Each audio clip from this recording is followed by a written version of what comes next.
is day 3. Way to go. Good job. Okay, today, Jason, what can we expect? Well, today we're really starting to tap into the glycogen storage. Now, just kind of a little brief lesson, biology here. Our goal is to eliminate the glucose that you have in storage, and we call that glycogen. It's stored primarily in your muscles, and it's kind of like your emergency reserve of energy. Have you ever exercised and Just kidding. where you've pushed yourself? Sometimes we call it breaking through the wall, Oh, yeah. right? And then you keep on going and you get that second wind of energy. It's like an exercise high. Or something. Yeah, where did you get that from? It is the release of your glycogen. All it is glucose released from your muscles, a little bit from your liver, into your bloodstream. Because you burned everything else? Because you burned all the glucose out of your bloodstream. Your body doesn't want you to collapse. Your brain needs to keep working. Your organs need to keep working. If it sees that you're So you continuing feel to like work you're out, like almost ready to quit, and then you keep going and you... then you get that second wind. What that second wind is the release of glycogen. Oh.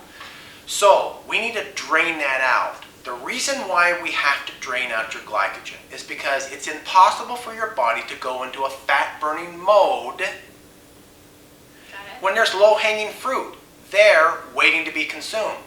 If your body has glycogen, glucose, ready to be consumed, why is it going to go all the way to stored fat, grab the fat lipid, send it down to the liver, break it down into triglycerides, take that, break it down into glucose so your body will have energy? It's not going to skip over an easier source to get one that's more difficult. That's exactly why in the past, why you've gone to the gym to work out, you've worked your brains out, but before you did, you had an energy drink. Everyone told you you needed energy to work out, so you took a high glucose drink. Well, guess what? Your workout has to burn all that glucose before it burns any fat, regardless of what your heart rate is, regardless of whether you set your machine on the treadmill to the fat burning zone. It still has to burn the glucose first. And that's just the way your body works.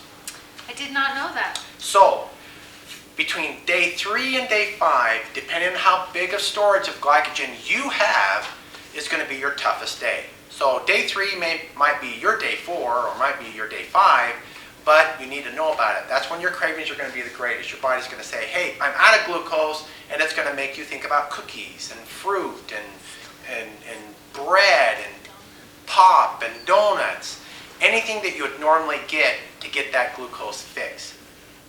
Don't do it. You got to start all over again. Don't do it. It's not worth it. You're almost there, and then you'll be in straight ketosis. Ketosis is fancy talk for burning stored fat. You'll be a fat-burning machine. And guess what? Those cravings will go away. And they will. I promise they'll go away, so look forward to day 3 of being the cravings the hardest, and it only lasts about 12 hours, and you won't be hungry. Stay strong. Remember, we're not talking hunger here. No. We're just talking cravings. Keep it up. You're almost there, and we'll see you in just 4 days from now. Yeah. See you later. Day 4.